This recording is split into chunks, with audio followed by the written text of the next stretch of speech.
আবু জাহাল বুঝলো না যে আল্লাহ গোশতের টুকরার মধ্যে বাকশক্তি দিতে পারেন, এই আল্লাহ পাথরের টুকরার মধ্যে কথা বলার ক্ষমতা দিতে পারেন।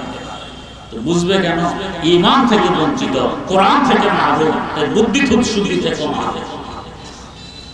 দুজনের কথা চলছে, এর মধ্যে মুঠের ভিতর থেকে পাথরের টুকরাগুলো কথা বলা আরম্ভ করে দিয়েছে। গুফতে শশপারা হাজার দরে দস্তে তোস্তে বিষ্ণু হাজার একটু তাসবিহে দুরূদ। ও আবু জাহাল, তোর মতো একজন কাফেরের মুঠির ভিতরে আমরা 6টি পাথরের টুকরা লুকিয়ে আছি। তোর ভাতিজা সত্য নবী কি অসত্য নবী সাক্ষী শুনবি কিনা? তাহলে শুনে নে, লা ইলাহা গুফত ইল্লাল্লাহ গুফত গওহারে আহমদ রাসূলুল্লাহ আসুফ। আমরা 6টি পাথরের টুকরা তোর ভিতরে লুকিয়ে আছি, সাক্ষী দিচ্ছি তোর ভাতিজা মুহাম্মদ সাল্লাল্লাহু আলাইহি ওয়াসাল্লাম আমাদের আল্লাহর পাঠানো সত্য রাসূল, একমাত্র উপাস্য আল্লাহ রাব্বুল আলামিন।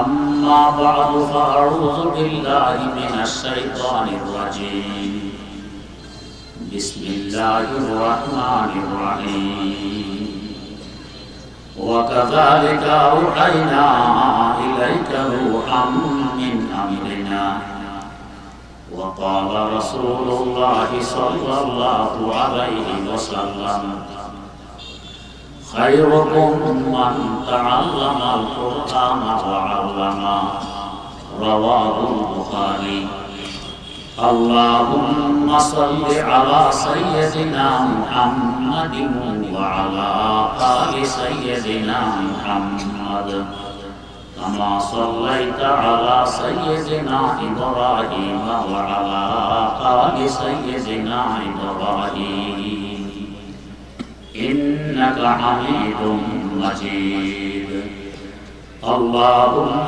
بارك على سيدنا محمد وعلى آل سيدنا محمد كما باركت على سيدنا إبراهيم وعلى آل سيدنا إبراهيم إنك حميد مجيد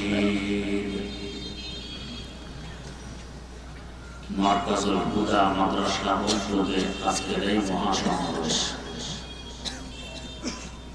এই ধরনের মাদ্রাসাগুলো জাতিকে কি উপহার দেয়, জাতি এই ধরনের প্রতিষ্ঠান থেকে কি পেয়ে থাকে, এই সম্পর্কে সংক্ষেপে কিছু আলোচনা করার উদ্দেশ্যে একটি আয়াতে কারিমা তেলাওয়াত করা হয়েছে ও একটি হাদিস শরীফ পাঠ করা হয়েছে। ওয়া মা তাওফীকি ইল্লা বিল্লাহ। কথাগুলো হলো, আমরা যা কিছু দেখি দুই প্রকার দেখি। এক প্রকার দেখি জিন্দা, আরেক প্রকার দেখি মুর্দা।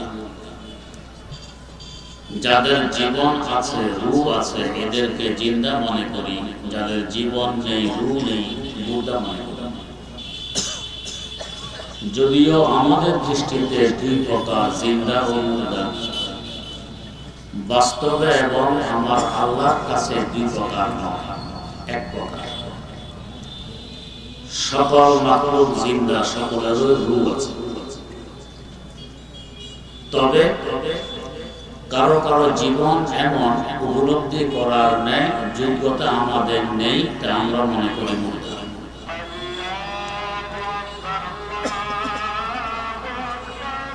কি দলিল? সকল মাখলুক জিন্দা, সকল মাখলুকের রূহ আছে। আল্লাহ রাব্বুল আলামিন কোরআনে কারীমে বলেন, وَإِن مِّن شَيْءٍ إِلَّا يُسَبِّحُ بِحَمْدِهِ وَلَكِن لَّا تَفْقَهُونَ تَسْبِيحَهُمْ।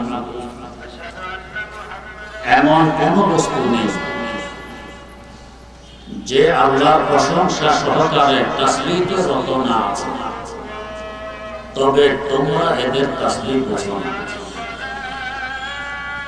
যদি জীবনই না থাকে, রূহ না থাকে, তাসবিহে রত থাকে কি করে? হ্যাঁ, আমরা বুঝি না এদের যে জীবন আছে, রূহ আছে, এরা যে তাসবিহ পড়ে। কথাটি পরিষ্কারভাবে বোঝানোর লক্ষ্যে আরিফ বিল্লাহ আল্লামা জালালউদ্দিন রুমি রাহমাতুল্লাহ আলাইহি মুসনাদ শরীফে কয়েকটি দৃষ্টান্ত তুলে ধরলেন। একটি দৃষ্টান্ত দিলেন, বুখারী শরীফে উল্লেখ আছে মদিনা শরীফের মসজিদে মেহরাবের পাশে একটি মৃত খেজুর গাছের খুঁটি, এই খুঁটির সাথে হেলান দিয়ে রাসূল আকরাম সাল্লাল্লাহু আলাইহি ওয়াসাল্লাম খুতবা দিতেন, ওয়াজ করতেন, ফতোয়া দিতেন। একজন মহিলার মৃত দাস কিংবা তার মিস্ত্রির মাধ্যমে 3 সিঁড়ি বিশিষ্ট একটি কাঠের মিম্বর প্রস্তুত হয়ে যখন মসজিদে আসে, রাসূল আকরাম সাল্লাল্লাহু আলাইহি ওয়াসাল্লাম খুঁটি ছেড়ে মিম্বরে চলে আসলেন। খুঁটি তার গৃহ যন্ত্রণা সইতে না পেরে কান্নাকাটি আরম্ভ করে দেয়। ইবনে মাজাহ শরীফে আছে, খুঁটি এত জোরসোরে কাঁদতেছিল যে মসজিদের মুসল্লিরা পর্যন্ত খুঁটির কান্না শুনতে পাচ্ছিল। আল্লামা রুমির ভাষায় বস্তুনে কান্না নাজ হিজরে রাসূল নালামি জাদ আমসু আরবাবে উকুল, নালামি জাদ আমসু আরবাবে উকুল। মানুষ যেভাবে কাঁদে এভাবে সে কান্না আরম্ভ করে দেয়। আল্লামা রুমি বলেন, গরনাবুদে চশমে দিল আন্না নারা কায়বতি দে হিজরে আফরসানারা, কায়বতি দে হিজরে আফরসানারা। যদি এই খুঁটির জীবন না থাকতো, দৃষ্টিশক্তি না থাকতো, বুদ্ধিশক্তি না থাকতো, তো কি করে বুঝলো যে সাহেব আলম সাল্লাল্লাহু আলাইহি ওয়াসাল্লাম আমার থেকে দূরে সরে গেছে? কি করে মানুষের ন্যায় কান্নাকাটি আরম্ভ করে দিল? বোঝা গেছে এরও জীবন আছে, রূহ আছে, তবে উপলব্ধি করার ন্যায় যোগ্যতা আমাদের নেই, তা আমরা মনে করি।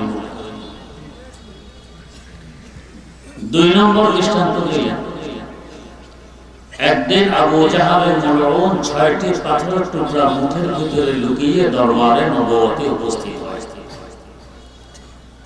উপস্থিত হয়ে বলছে, ভাতিজা তুমি তো আমাদেরকে আকাশের উপরের আর জমিনের নিচের কথাবার্তা শোনাও, যা আমরা দেখি না এই বিশ্বাস করি।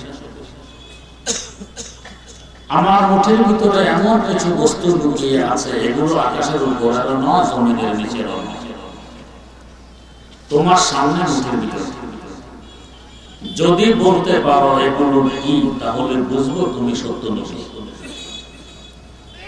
রাসূল আকরাম সাল্লাল্লাহু আলাইহি ওয়াসাল্লাম বললেন, চাচা আপনার মুঠের ভিতরে কি আমি বলতে পারলে বুঝবেন আমি সত্য নবী। আপনার মুঠের ভিতরের লুকায়িত বস্তুগুলোই যদি সাক্ষী দিয়ে দেয় যে আমি সত্য নবী, তাহলে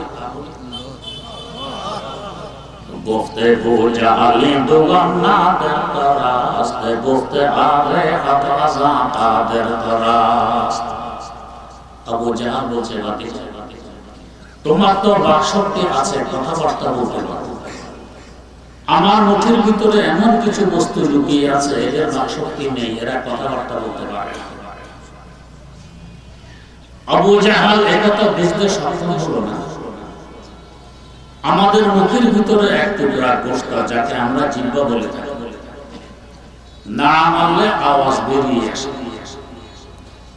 যে আল্লাহ গোশতের টুকরার মধ্যে আওয়াজ বের করার শক্তি দিতে পারেন, এই আল্লাহ পাথরের টুকরার মধ্যে কথা বলার ক্ষমতা দিতে পারেন। আবু জাহাল কেন বুঝলো না? দৌলতে ঈমান থেকে যে বঞ্চিত, নিয়ামতে কোরআন থেকে যে মাহরুম, বুদ্ধিশুদ্ধি থেকেও থাকে বঞ্চিত আর মাহরুম। যদি বুদ্ধি থাকতো আল্লাহকে তো মেনে নিত। আল্লাহকে অস্বীকার করা এটাই প্রমাণ বহন করে এর বুঝবুদ্ধির অভাব। আল্লাহকে স্বীকার করতে অনেক গভীরে চিন্তা ভাবনা করা লাগে না, সহজে বোঝা যায় যে আল্লাহ একজন আছেন। যেমন আমরা কি কেউ চাই যে অসুস্থ হয়ে? কেউ চাই সকলের চাহিদা সুস্থ থাকি, এরপর অসুস্থ হই কিনে বোঝা গেছে এই ব্যাপারে আমরা বাধ্য, মজবুর। ওলামায়ে কেরাম বোঝেন মজবুর কর্মবাচক শব্দ, ইসমে মাফউলের সিগা। ইসমে মাফউলের জন্য ইসমে ফাইল হওয়া ফরজ, কর্মের জন্য কর্তা আবশ্যক, মজবুরের জন্য জাবের আবশ্যক।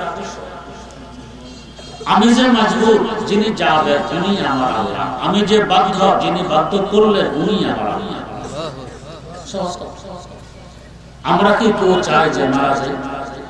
কেউ চাই, বরং আশা কত লম্বা, কিয়ামতের ওই পাশে কয়েক বছর চিন্তা থাকে, এরপরও মারা যায় না যাই। তো বোঝা গেছে এই ব্যাপারে আমি মজবুর, মজবুরের জন্য জাবের আবশ্যক।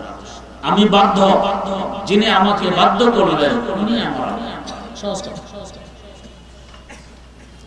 তাই দেখা গেছে দুনিয়ার কাফের, মুশরিক, মুরতাদ ও নাস্তিক বুদ্ধিজীবী হিসাবে যত বড় খ্যাতি অর্জন করুক না কেন, একজন ঈমানদার কোরআনওয়ালা বিজ্ঞ আলেমের সাথে আজ পর্যন্ত কুলাইতে পারেনি, না পারবে ইনশাআল্লাহ।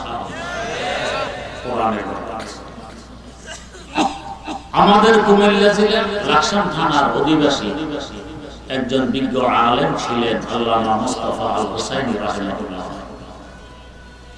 সফর অবস্থায় হোটেলে খেতে বসেছেন। তিনি যে টেবিলে বসলেন ওই টেবিলে আরেকজন ভদ্রলোক বাম হাতে চা পান করতেছেন। আমাদের দেশে বলে চা খায়। কিছু মানুষ আছে বাম হাতে খাওয়াকে ভদ্রতা মনে করে। ভদ্রতা কি অভদ্রতা কি বোঝার মতো যোগ্যতা হারিয়ে ফেলেছি। গত 3 সপ্তাহ আগে পত্রিকায় একটি প্রবন্ধ পড়লাম, তাসলিমা নাসরিনের লেখা। সে লেখে বিয়ে শাদী একটি কুপ্রথা, কোনো প্রয়োজন নেই, উঠিয়ে দেয়া যায়। ভবিষ্যৎবাণীও করেছে একসময় এই কথা থাকবে না। শুধু ইতিহাসের পাতায় মানুষ দেখবে যে মানুষেরা একসময় বিয়ে শাদী করছে। সে নিজে একটি প্রশ্ন তুলেছে, কেউ বলতে পারে বিয়ে শাদীর কথা উঠে গেলে নতুন প্রজন্ম কিভাবে আমরা পাবো? একসময় তো মানুষ শেষ হয়ে যাবে, মানুষ আসবে কিভাবে? এই প্রশ্নের উত্তরে সে লেখে, কেন মানুষ শেষ হবে? কুকুর বিড়াল তো বিয়ে শাদী করে, এদের কি বংশ শেষ হয়ে গেছে? হয়নি। তো বিয়ে শাদী ছাড়া যদি কুকুর বিড়ালের বংশ চলতে পারে, আমাদের পারবে না কেন? এখানে আমার প্রশ্ন, বিয়ে শাদীর ব্যাপারে কুকুর বিড়াল দেখলে অন্য ব্যাপার দেখো না কেন? কুকুর তো পায়খানা খায়, গু খায়। তো গু খেয়ে যদি কুকুর বাঁচতে পারে, তুমি পারবে না কেন?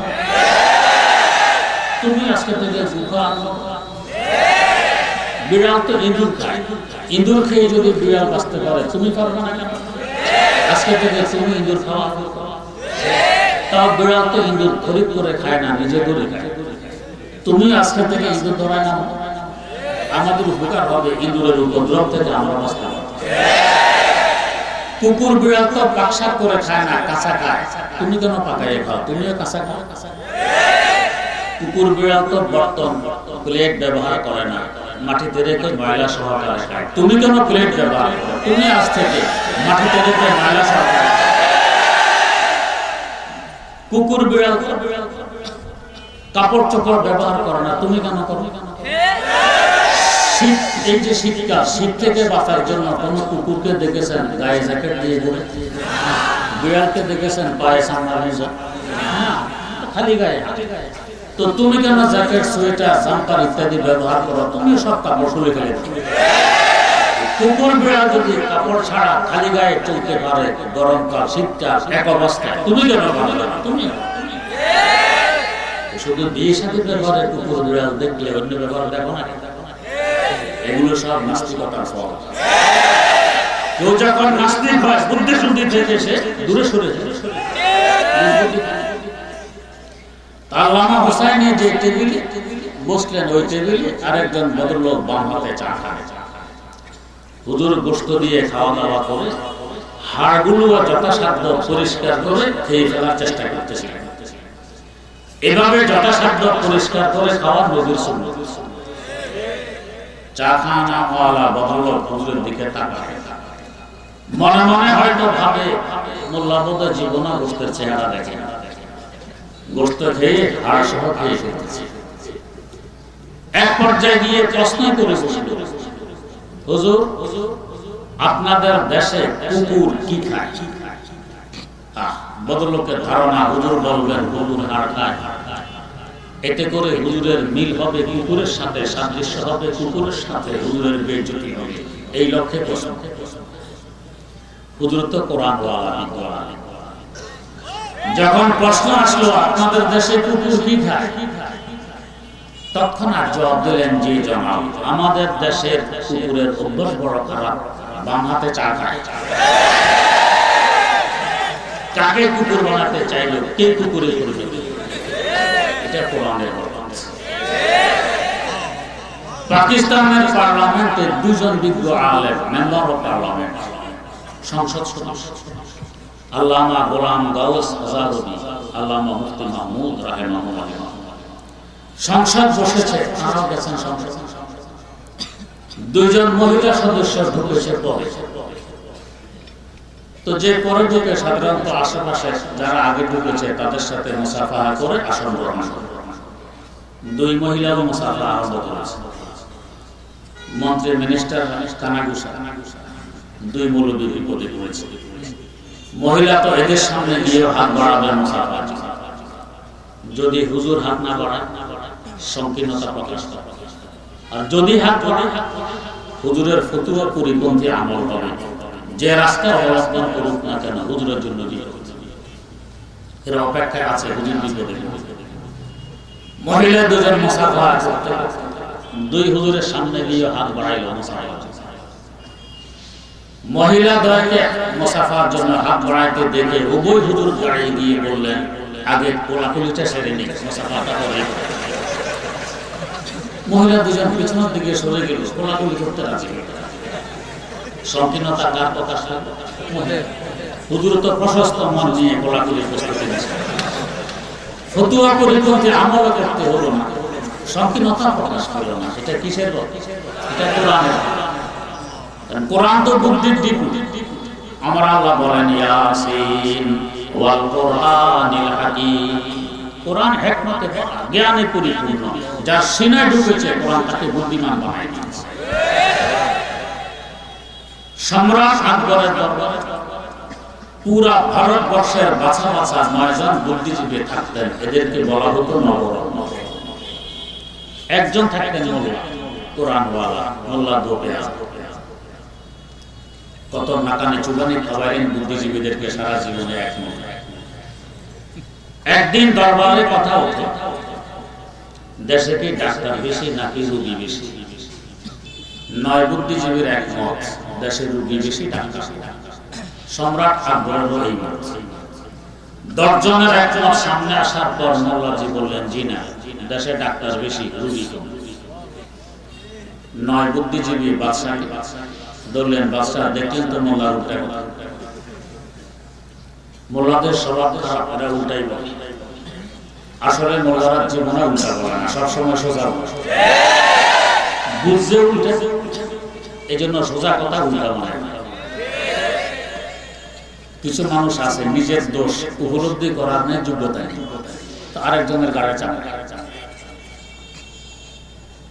এক স্বামী স্ত্রী পরামর্শে বসেছে বাচ্চাকে কোথায় পড়াবে। একটি মাত্র বাচ্চা, পড়ালেখার বয়স হয়ে গেছে। স্ত্রী বলে মাদ্রাসায় পড়াবো, স্বামী বলে স্কুলে পড়াবো। উভয়জন যুক্তি পেশ করতেছে। স্বামী যুক্তি দেয়, মাদ্রাসা তো বাচ্চা হতে পারে না, তাই স্কুলে পড়াইছে। ভাত খাওয়ানোর মালিক মাদ্রাসা না স্কুল, একটাও বাচ্চার মালিক তো আলাদা। স্ত্রী বলে একটি তো ছেলে, মারা গেলে যাতে অন্তত জানাজার নামাজের ইমামত করতে পারে, তাকে মাদ্রাসায় পড়ানো।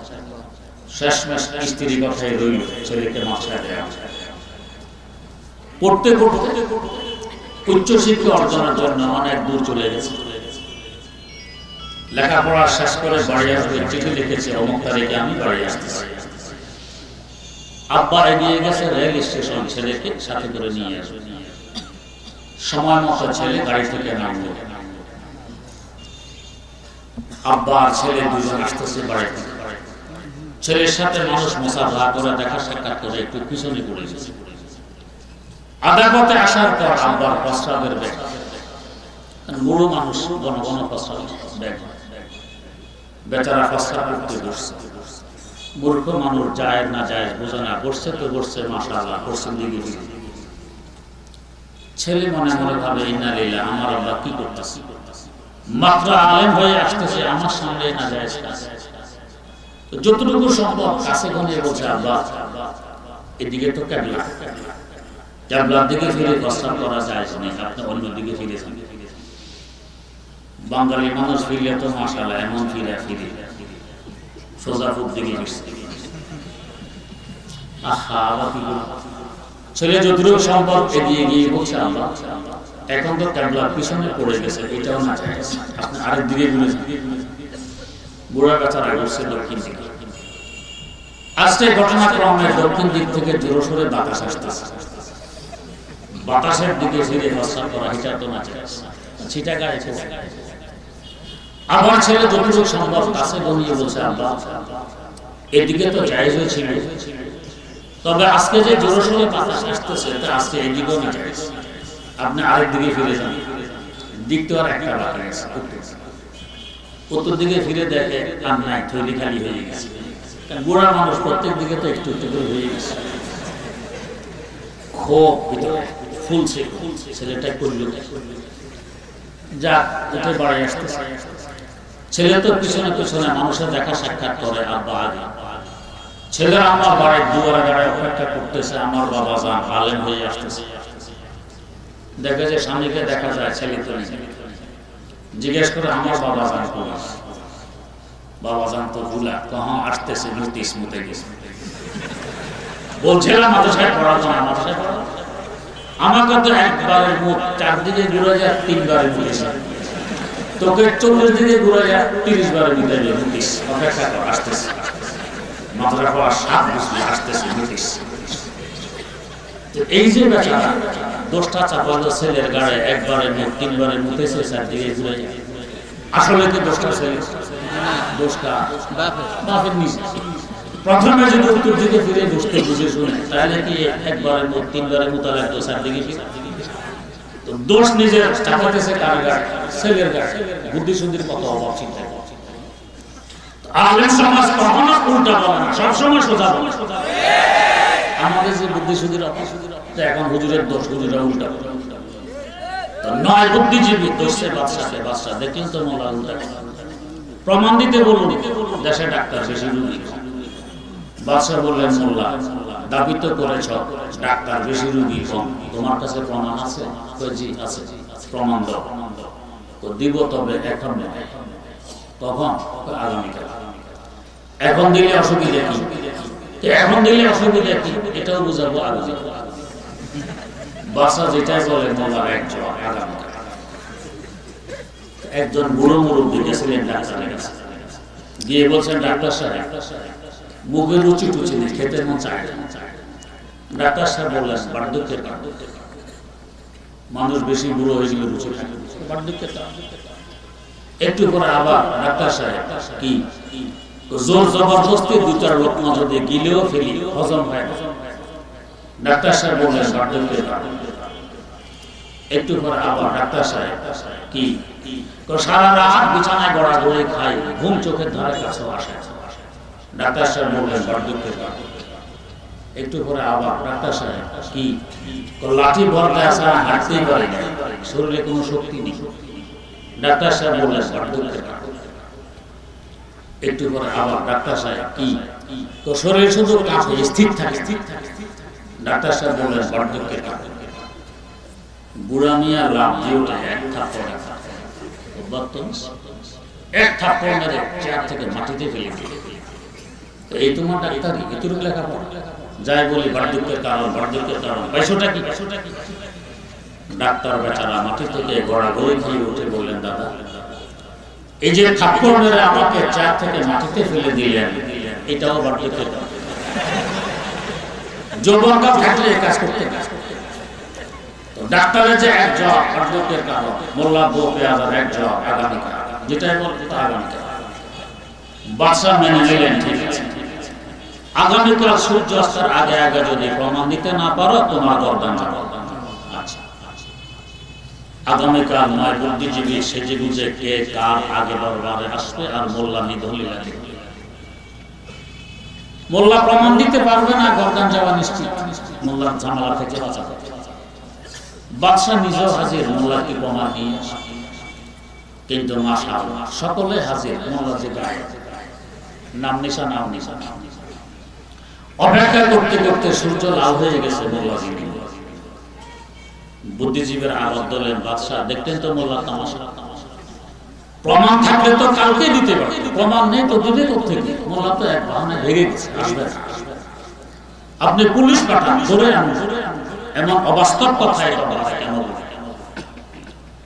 এর মধ্যে দূর থেকে দেখা যাচ্ছে আলী জালি যেন মোল্লাজি আসতেছে। ঠিক ওই সূর্যাস্তের আগ মুহূর্তে মোল্লাজি দরবারে এসে আসছে। 9 বুদ্ধিজীবী সমাজ করে বলছে, মোল্লা দেশে ডাক্তার বেশি, রোগী কম, প্রমাণ একটু করে দিও। এতক্ষণ দেরি কেন করেছ? আমাদেরকে অপেক্ষা কেন করাইছ? কৈফিয়ত আগে দাও। মোল্লাজি বললেন, ভাইয়া আমি অসুস্থ, আমার দাঁতে প্রচন্ড ব্যথা। শুধু অঙ্গীকার ছিল সূর্যাস্তের আগে আগে দরবারে এসে প্রমাণ পেশ করুন। অঙ্গীকার পূর্ণার্থে এসেছি, আমার দাঁতে প্রচন্ড ব্যথা। দাঁতের ব্যথার কথা শুনে মাত্র সম্রাট আকবর গরম পানি দিয়ে কুলি করলেই তো ব্যথাটা কমে যায়।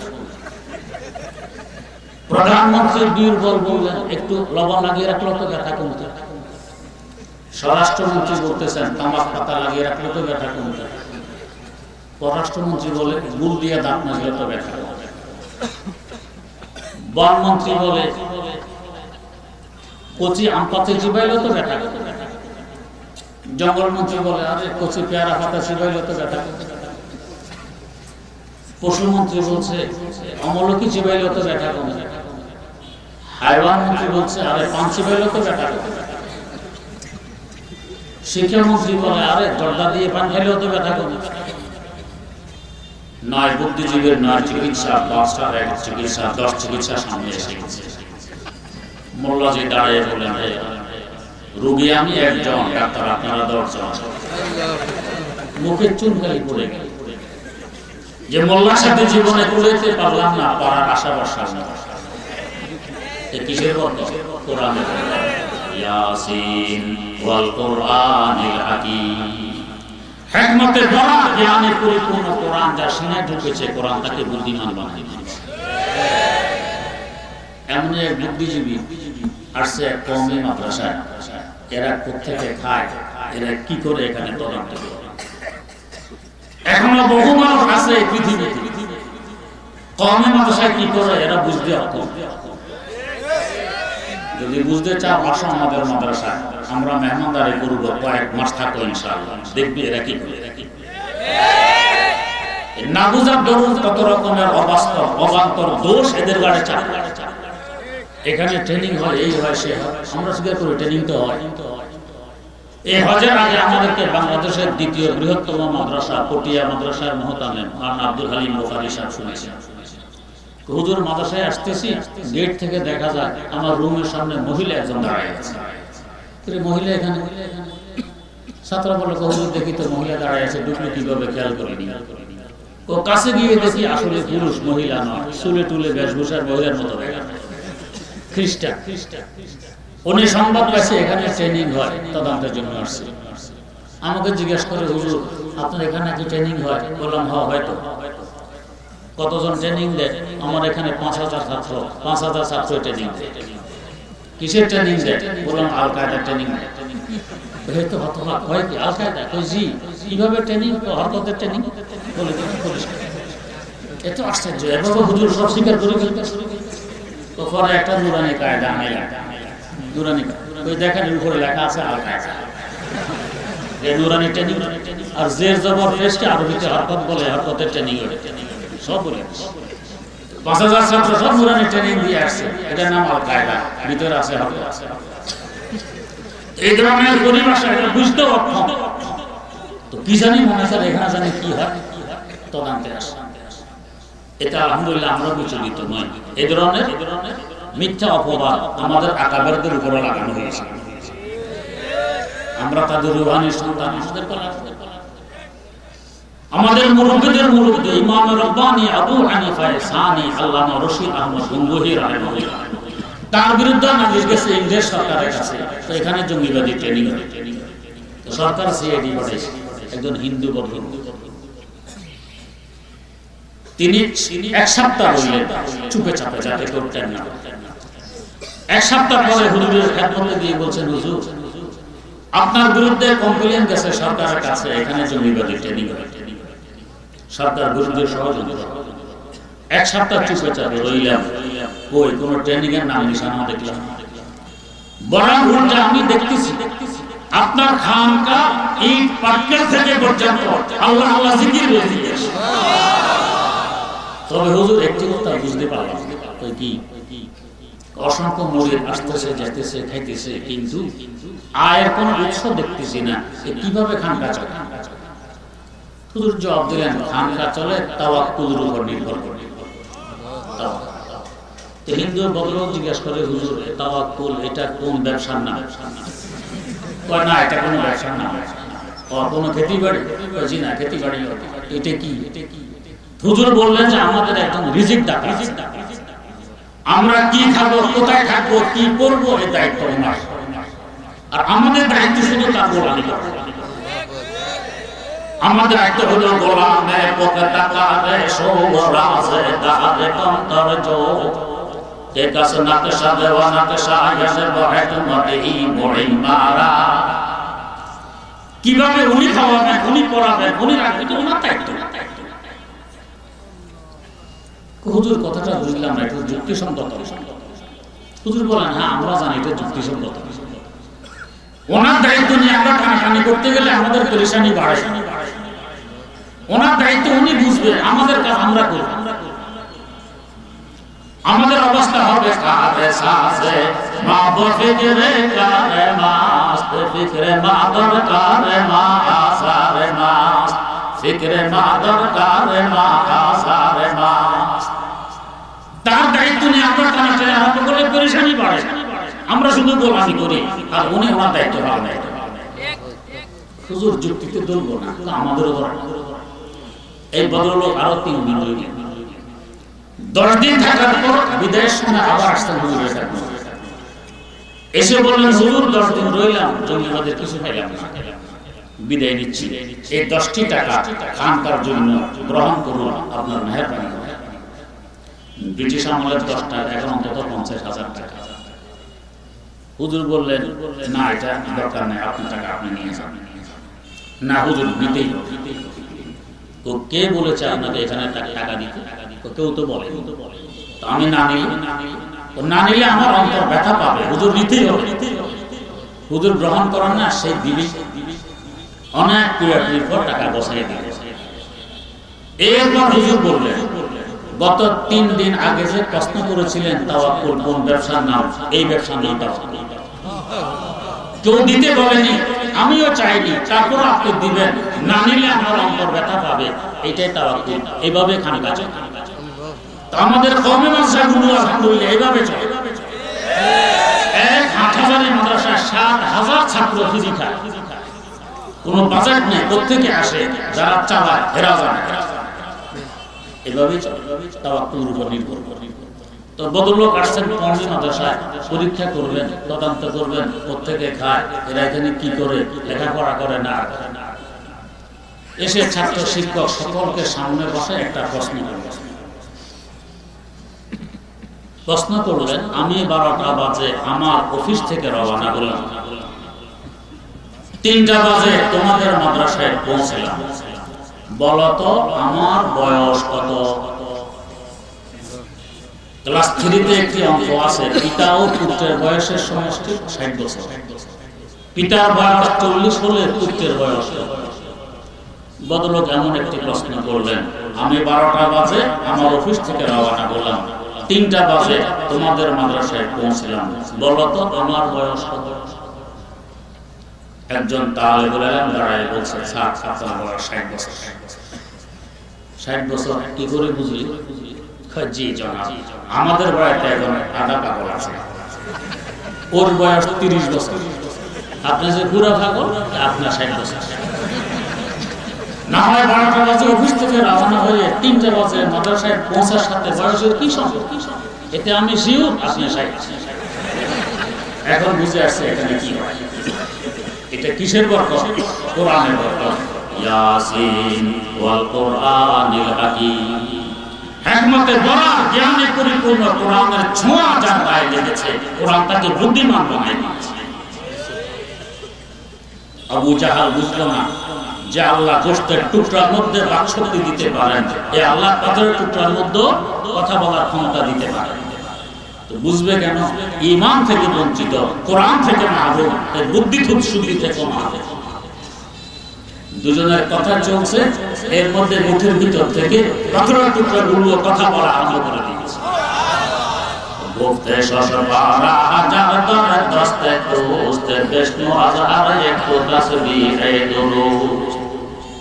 ও আবু জাহাল, তোর মতো একজন কাফেরের মুঠির ভিতরে আমরা 6টি পাথরের টুকরা লুকিয়ে আছি। তোর ভাতিজা সত্য নবী কি অসত্য নবী সাক্ষী শুনবি কিনা? তাহলে শুনে নে, লা ইলাহা গুফতা ইল্লাল্লাহ গুফত গওহারে আহমদ রাসূলুল্লাহ আসুফ। আমরা 6টি পাথরের টুকরা তোর ভিতরে লুকিয়ে আছি, সাক্ষী দিচ্ছি তোর ভাতিজা মুহাম্মদ সাল্লাল্লাহু আলাইহি ওয়াসাল্লাম আমাদের আল্লাহ পাঠানো সত্য রাসূল, একমাত্র উপাস্য আল্লাহ রাব্বুল আলামিন সাক্ষী দিয়ে। আমরা তো দেখি পাথরের টুকরা নির্জীব, জীবন নেই, রূহ নেই। যদি তাই হয়, দুজনের কথোপকথন শুনলো কি করে? আবার মানুষের ন্যায় কথা বলে সত্য সাক্ষীতে দিল কি? বোঝা গেছে এদেরও জীবন আছে, রূহ আছে, তবে উপলব্ধি করার ন্যায় যোগ্যতা আমাদের না। 3 নম্বর দৃষ্টান্ত, কমবক্ত নমরুদ আল্লাহর খলিল সাইয়্যিদানা হযরত ইব্রাহিম আলা নবিয়িনা ওয়া আলাইহিস সালাতু ওয়াস সালামকে আগুনে ফেলে দেন। তিনি নমরুদের আগুনে 40 দিন রইলেন। আগুন তার একটি প্রশ্ন পর্যন্ত জ্বালায় না। কেন জ্বালায়? আগুন দেখে আমার এতে জ্বালানো তো দূরের কথা, তার পদধূলিতে আমি ধন্য, তার আরামের ব্যবস্থা করা আমার দায়িত্ব। এদিকে হযরত জিবরাইল আমিন আলাইহিস সালাম আল্লাহ পাকের দরবারে গিয়ে বলেন, আল্লাহ গোটা পৃথিবীতে একমাত্র তাওহীদের পতাকা বাহী আপনি, তার সাথে কমবক্ত নমরুদের আচরণ, এটাকে সহ্য করা যায়? আল্লাহ অনুমতি দিন, আগুনগুলো তুলে নিয়ে নমরুদের মাথায় ঢেলে দিন। আমার আল্লাহ তো অন্তর্যামী, খলিলের অন্তরে কি আছে না আছে আল্লাহ তো জানেন। নমরুদ খলিলকে আগুনে ফেলে, আল্লাহ তো অপেক্ষায় আছেন খলিল এই পরীক্ষায় পাশ করেন কি ফেল। आग है औलाद इब्राहिम है नमरूद है, फिर किसी को क्या किसी का इम्तिहान मकसूद है, फिर किसी को क्या किसी का इम्तिहान मकसूद है। जिब्राइल आमीन ছুটে আসলেন খলিলের দুয়ারে। খলিল, গোটা পৃথিবীতে একমাত্র একত্ববাদের বিশ্বাসী আপনি, আর আপনার সাথে গতবক্ত নমরুদের এমন আচরণ থেকে সহ্য করা যায়? হুজুর একটা অনুমতি চাই, আগুনগুলো তুলে নিয়ে নমরুদের মাথায় ঢেলে দিন। এমন সুযোগ যদি আমাদের হাতে আসতো কি বলতাম? বলতাম হুজুর আর দেরি করার কি কাজ, তাড়াতাড়ি কাজ সেরে ফেলেন। জগৎবাসী বুঝবে আমি যে সুফি সম্রাট। হুজুর জিজ্ঞেস করার কি দরকার? আপনার কাজ আপনি করে ফেলুন, দুনিয়ার মানুষ টের পাবে আমি যে বিশ্ব ওলি। আছে না আমাদের দেশে সুফি সম্রাট আর বিশ্ব ওলি? বিশ্বের নিচে তো কোনো ওলি নেই, সব ওলি বিশ্ব ওলি।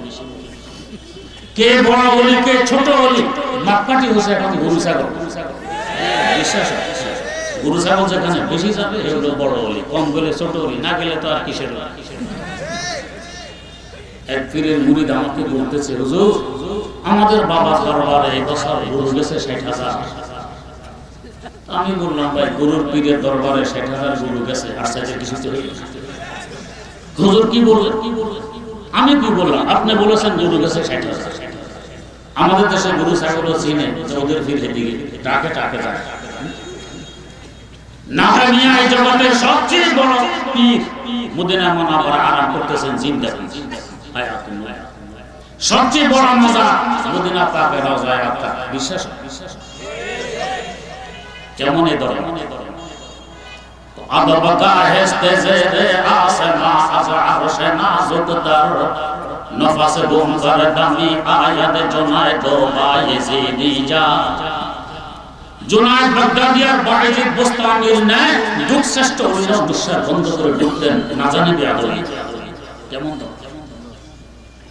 আমার দাদা উস্তাদ ইমামুল আসর শাহ ওয়া কাশ্মীরি রহমাতুল্লাহ আলাইহির ভাষায় পাকিজা দরাজ আরশে বদিন জান্নাতে ফেরদাউস। পাকিজা দরাজ আরশে বদিন জান্নাতে ফেরদাউস। আরাম গাহে পাক রাসূলে আরবি হ্যায়। আরাম গাহে পাক রাসূলে আরবি হ্যায়। ऐज़ाहिर बैते नबवी याद रहे ये बेकार दया जंबिश लफ्ज़े अरबी है। आहिस्ता कदम पस्त निगाह पस्त सदा हो ख़ाबिदाए रूह रसूल अरबी है। ख़ाबिदाए रूह रसूल अरबी है। ओ मदीना ज़ियारतकारी কোন দরবারে উপস্থিত হয়েছ তোমার কি জানা আছে? এই দরবারে যে মাটি মোবারকের সাথে আমার রাসূল সাল্লাল্লাহু আলাইহি ওয়াসাল্লামের দেহ মোবারক মিশে আছে, এই মাটিটার মূল্য তো আরশের মাওলা থেকেও বেশি। শুধু ইমাম আসরের কথা নয়, সর্বশিফা যে কাজে আয়াজ করে দেখুন আহলুস সুন্নাত ওয়াল জামাতের ঐক্যমত, এই মাটির মূল্য আরশের মাওলা থেকেও বেশি। ওলামায়ে কেরাম বলেন আরশের মাওলা আমার আল্লাহর জন্য মাকান নয়, আমার আল্লাহ আরশের মাওলার জন্য মাকিন নন, কিন্তু এই মাটি আমার রাসূলের জন্য মাকান, আমার রাসূলের মাটির জন্য মাকিন, তাই এই মাটির মূল্য আরশের মাওলা থেকেও বেশি। ও মদিনা জিয়ারতকারী আস্তে আস্তে কদম ফেলবে, শব্দ সৃষ্টি হলে বেয়াদবি হবে, দৃষ্টি নিচের দিকে রাখবে না হয় কি হবে, আস্তে আস্তে কথাবার্তা বলবে না হলে বেয়াদবি হবে। আর এসা কদম পসতনে কা পসতে সদা হো। আর এসা কদম পসতনে কা পসতে সদা হো। খাবিদায়ে রূহ রাসূল আরবি হ্যায়। তোমার কি জানা আছে দো জাহানের বাদশা এখানে আরাম করতেছে? এই দরবারে কোটি কোটি মানুষ হাজিরি দিয়ে হজ এবং উমরা, আমাদের দেশ থেকে কয়েক লক্ষ মানুষ হাজিরি দেয়। কাউকে যাওয়ার সময় দেখেছেন একখানা মুরগির ঠ্যাং হাতে করে নিয়েছে? সবচেয়ে বড় মাজারে বড় পীরের দরবারে মুরগির ঠ্যাং হাতে ওঠে না, তোমার বাবার দরবারে কেন ৬০,০০০ গরু যায়? বোঝা গেছে মদিনার দরবার আর তোমার বাবার দরবারে কোনো মিল নেই। মদিনার দরবারে গেলে ঈমান তাজা হয়, এখানে গেলে ঈমান হারা বিনা পুঁজির ব্যবসা। এক মুরিদ স্বপ্ন দেখতেছে তার আঙ্গুল দিয়ে গু বেরিয়ে আসতেছে, আর তার পীরের আঙ্গুল দিয়ে মধু প্রবাহিত হচ্ছে। পাশাপাশি এও দেখতেছে এর গুওয়ালা আঙ্গুল পীরের মুখের ভিতরে, পীর শুধু গু খাইতেছে আর খাইতেছে, আর পীরের মধুওয়ালা আঙ্গুল মুরিদের মুখের ভিতরে, মুরিদ মধু চুষতেছে। স্বপ্ন দেখে দৌড়িয়ে গেছে বাবা, গিয়ে বলছে বাবা আপনাকে নিয়ে একটি আশ্চর্যতম স্বপ্ন দেখেছি, ব্যাখ্যা জানার জন্য এসেছি, মেহেরবানি করে ব্যাখ্যাটি বলি। বাবা বলো কি স্বপ্ন? ও বাবা দেখলাম আমার আঙ্গুল দিয়ে শুধু গু বেরিয়ে আসতেছে, গু, আর আপনার আঙ্গুল মোবারক দিয়ে মধু প্রবাহিত হচ্ছে। অর্ধেক স্বপ্ন শোনা মাত্রই বাবার ব্যাখ্যা শুরু। মাশাআল্লাহ, বড় মোবারক স্বপ্ন, বড় বরকতময় স্বপ্ন। আমি তো সুফি সম্রাট, বিশ্ব ওলি, আমার আঙ্গুল দিয়ে মধু বের হবে না তো কি হবে? তুমি গুনাহগার মুরিদ, তোমার আঙ্গুল দিয়ে গু বের হবে না, তো সর্ব বের হবে। মুরিদ বলছে বাবা স্বপ্ন তো আরেকটু বাকি আছে, বলো তাড়াতাড়ি, এটা তো আরো বার্তাত্মক হতে পারে। জি বাবা হইতেও পারে, তাড়াতাড়ি বলো। ও বাবা দেখলাম আমার গুয়ালা আঙ্গুল আপনার মুখের ভিতরে, শুধু গু খাইতেছে না, আর আপনার মধুওয়ালা আঙ্গুল আমার মুখের ভিতরে, আমি মধু চুষতেছি। এখন বাবা বলে উল্টা পাল্টা স্বপ্ন নিয়ে এখানে এসেছে। তো বাবা একটু আগে বললেন বরকত, হ্যাঁ স্বপ্ন, এখন আসলে স্বপ্ন শুনতেছি। এই বেচারা তো গেছে বেহেশতের রাস্তা চিনতে, এই জন্য দেখে মধু চষে, কিন্তু বিনা পুঁজিতে ব্যবসায় নামছে, দেখে কত বড় ও নামাজ কালামের দরকার নেই, গায়েবী নামাজ যথেষ্ট। মনের পর্দা, আসল পর্দা কিছু লাগবে না, শুধু আমার দরবারে আসবা, গরু ছাগল নিয়ে সবাই করে গিয়ে গুয়ে পাকাইবা, খাইবা, আমারও খাওয়াইবা, সোজা জান্নাতে যাবে। গায়েবী নামাজ আল্লাহ এক পিরিতের মুরিদ আমাকে বলে, হুজুর আমাদের বাবা নামাজ পড়েন, তবে গায়েবী নামাজ পড়েন, কারণটা কি? হুজুর বোঝেন না, শয়তান সিজদা করতে করতে পুরো জমিন নাপাক বানাই ফেলছে। বাবা সিজদা দিলে কপাল নাপাক হবে না? বললাম কপালের চিন্তা, সিজদা দিলে কপাল নাপাক হবে, লম্ব হয়ে যে শুয়ে থাকে সারা শরীর নাপাক হয় না? তো শুলে নাপাক হয় না, শুধু কপাল দিলে সিজদা দিলে কপাল নাপাক হয়। এই নাপাক জমিনের উৎপাদিত ফসল ফল ফলাদি খায়, নাপাক ফেটে ঢোকে যে, এটা সমস্যা হয়।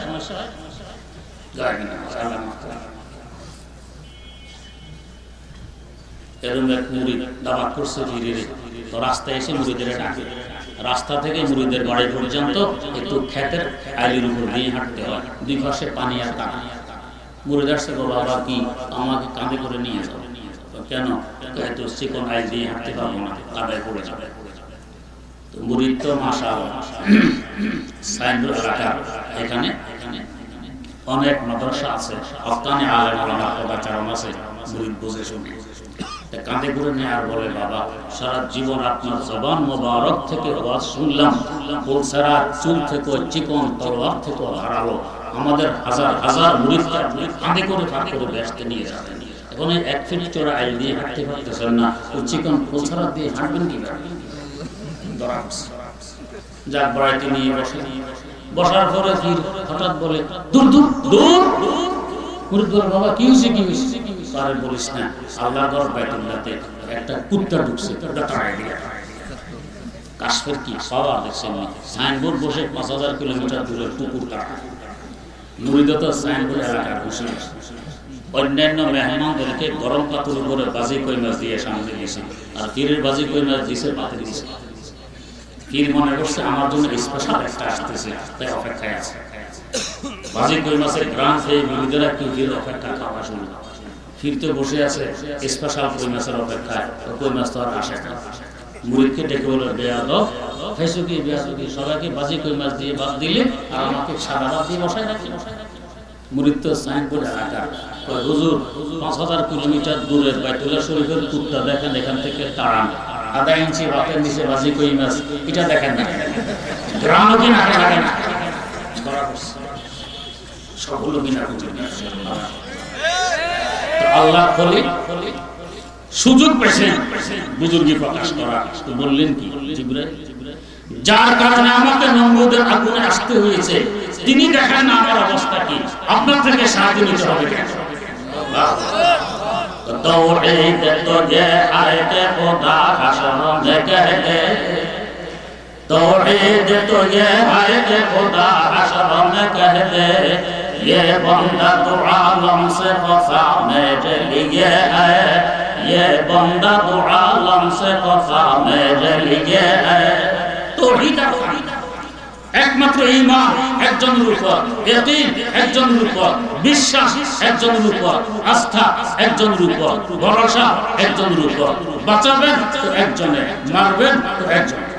গায়রুল্লাহ মুহতাজ নয়, মুনাফিক কি? আল্লাহ পাক আদেশ নাযিল করলেন, ইয়া নারু কুনি বারদান ওয়া সালামান আলা ইব্রাহিম। ও আগুন তুই ঠান্ডা হয়ে যা, তবে এত ঠান্ডা নয় যে আমার শরীরে কষ্ট হবে, আরামদায়ক ঠান্ডা। বিভিন্ন তাফসীর গ্রন্থে কথা আছে, নমরুদের আগুনকে আল্লাহ পাক সম্বোধন করে বলেছেন, ও আগুন তুই ঠান্ডা হয়ে যা। এটাই সঠিক। কিন্তু শায়খ আহমদ ইবনে আরবি রাহমাতুল্লাহ আলাইহি ব্যতিক্রম ধর্মী একজন আল্লাহ বলি, তার একটি ব্যতিক্রম ধর্মী তাফসীর গ্রন্থ আছে। দারুল উলুম করাচি লাইব্রেরিতে আমি এই কিতাবটি পড়েছি। তিনি আয়াতের তাফসীরে লেখেন, নমরুদের আগুনকে কেন জ্বলতে হবে? ও আগুন তো ঠান্ডা হয়ে যা, আগুনের চক্ষু নেই, দেখে না তার ভিতরে কি বলতে হবে? তাহলে কোন আগুনকে আল্লাহ পাক বললেন ও আগুনটি ঠান্ডা হয়ে যা? এর মূল রহস্য, আশিক যখন নির্জনে যায়, প্রেমিক যখন নির্জনে তখন তার মন মানসিকতা রগ রেশায় প্রেমাস্পদ ছাড়া, মাসুদ ছাড়া আর কিছু থাকার কথা না। আল্লাহর ঘরে আগুনের ভিতরে কেমন আপনি অন্ধকার থেকে অন্ধকার কুঠুরিতে যদি ঢুকুন, মশা মাছি হলেও তো আছে, একবারে নির্জন হয় না। আগুনের ভিতরে মশা মাছিও নেই, কোনো পোকামাকড় নেই, আছেন একমাত্র খলিল। এই সময় খলিলের মন মানসিকতা রগ রেশায় খলিলের মাসুদ আল্লাহ রাব্বুল আলামিন ছাড়া আর কিছু থাকার কথা আছে? শায়েখ আকবর বলেন, এই নির্জনের বরকতে খলিলের অন্তরে আমার আল্লাহর ইশকের আগুন, প্রেমের আগুন এমন ভাবে দাউদা করে জ্বলে উঠেছে। আমার আল্লাহ তার প্রেমের আগুনকে লক্ষ্য করে আদেশ দিলেন, ও আমার খলিলের প্রেমের আগুন তুই একটু ঠান্ডা হয়ে যা। যদি তার প্রেমের আগুনকে ওই দিন আল্লাহ পাক আদেশ দিয়ে ঠান্ডা না করতেন, তার প্রেমের আগুনে পুরা জগৎবাসীকে প্রেমিক বানিয়ে জ্বালি পুড়িয়ে বর্ষ বানিয়ে দিত। আমরা হলো তো যুক্তি দিতাম, আল্লাহ একমাত্র একত্ববাদের বিশ্বাসী আমি, আমার সাথে তোমার দুশমন নমরুদের এই আচরণ, তুমি তামাশা দেখতেছো, এই নি তোমার বিচার। কিন্তু আশিকারা মাযহাব মিল্লাত জুদা, আশিকারা মাযহাব মিল্লাত খুদা। আশিকদের কাছে যুক্তি সর্বোচ্চ। খলিল এখন যুক্তির ঊর্ধ্বে। খলিলের শান ছিল বেখবর কুদে পড়া, আতিশে নমরুদ মেশক। বেখবর কুদে পড়া, আতিশে নমরুদ মেশক। আকল হায় মাবে তামাশা এলো বেগাম আবি, আকল হায় মাবে তামাশা এলো বেগাম আবি। पुख्ता होती है अगर मुसलहतन देश को अकलो, इश्क हो मुसलहतन देश अगर खाम अभी। এখানে সকল যুক্তি। যাই হোক, তো বলার উদ্দেশ্য ছিল আগুনেরও জীবন আছে, রূহ আছে, সেও দেখে আমার ভিতরে কি। যেভাবে প্রত্যেকটি মাখলুকের জীবন আছে, রূহ আছে, এভাবে গোটা কায়নাত আর সৃষ্টি জগতেরও জীবন আছে, রূহ আছে। সৃষ্টি জগতের রূহ কি? আমার আল্লাহ বলেন, ওয়া কাযালিকা আওহাইনা ইলাইকা রূহাম মিন আমরিনা। ওহীর মাধ্যমে আমি আপনার কাছে রূহ পাঠিয়ে দিয়েছি। আমরা দেখি ওহীর মাধ্যমে পাঠিয়েছেন কোরআনে কারীম, ওহীর মাধ্যমে পাঠিয়েছেন হাদিস শরীফ। আল্লাহ পাক বলেন পাঠিয়েছেন রূহ। দারুল উলুম দেওবন্দের 59 বছরের মহাপরিচালক হাকিমুল ইসলাম আল্লামা কারি সৈয়দ সাহেব রাহমাতুল্লাহি আলাইহি এই আয়াতের তাফসীরে বলেন, এখানে রূহ মানে কোরআনে কারীম, রূহ মানে কোরআনের ইলম, রূহ মানে কোরআনের বিধান। রূহ যতদিন দেহে থাকে, দেহ ততদিন সতেজ থাকে। রূহ দেহ ত্যাগ করলে দেহ পচে, ফুলে, ফাটে, দুর্গন্ধ ছড়িয়ে পড়ে, পরিবেশ নষ্ট হয়, আবহাওয়া দূষিত হয়। এক সময় দেহ তার দৈহিক অস্তিত্ব ধরে রাখতে পারে না, অস্তিত্ব হারিয়ে যায়। এই কোরআন যতদিন জগতে থাকবে, জগৎ সতেজ থাকবে। কোরআন জগৎ থেকে বিদায় নিবে, জগৎ ফুলবে, পচবে, দাঙ্গা হাঙ্গামা, মারামারি, হানাহানি, অশান্তির আগুন চতুর্দিকে দাউদা করে চলে পছন্দ। এরপর কিয়ামত কায়েম হবে, জগৎ তার দৈহিক অস্তিত্ব ধরে রাখতে পারবে। জগতের রূপ, দেহের দাম বেশি না, রূহের দাম বেশি।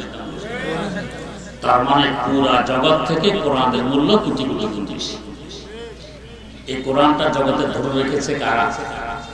আলেম সমাজ, মাদ্রাসার মাদ্রাসা। চিন্তা করে এদের দাম। কেউ আছে রূহের সেবক, কেউ আছে দেহের সেবক।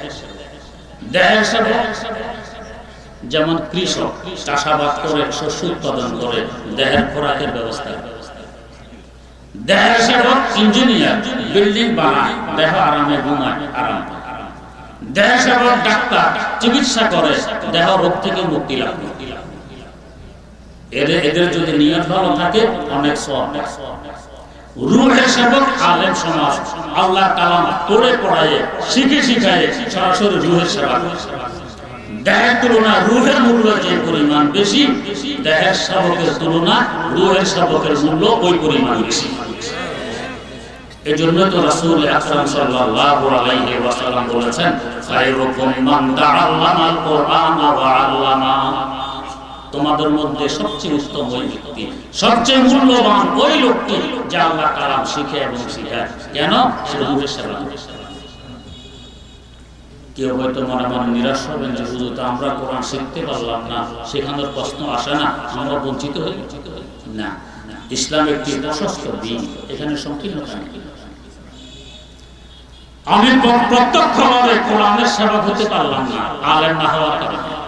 আমি যদি আলেমের সহযোগী হই, মাদ্রাসার সহযোগী হই, তালেবে ইলমের সহযোগী হই, তো পরোক্ষভাবে হলো আমি কোরআনের সেবক হিসাবে আমার নামটা লিস্টিভুক্ত করাইতে পারি। দেখো প্রত্যক্ষ সেবক তো সেবক। আল্লাহ রাব্বুল আলামিন এই মাসাগুলোর মূল্য বুঝে আমাদেরকে প্রত্যক্ষভাবে কোরআনের সেবক হওয়ার তৌফিক দান করুন। তা যদি ভাগ্যে না জোটে, অন্তত পরোক্ষভাবে হলেও কোরআনের সেবকদের লিস্টিভুক্ত হওয়ার তৌফিক দেন। সুবহানাল্লাহি ওয়া বিহামদিহি, সুবহানাকাল্লাহুম্মা ওয়া বিহামদিক, আশহাদু আল্লা ইলাহা ইল্লা আনতা, আস্তাগফিরুকা ওয়া আতুবু।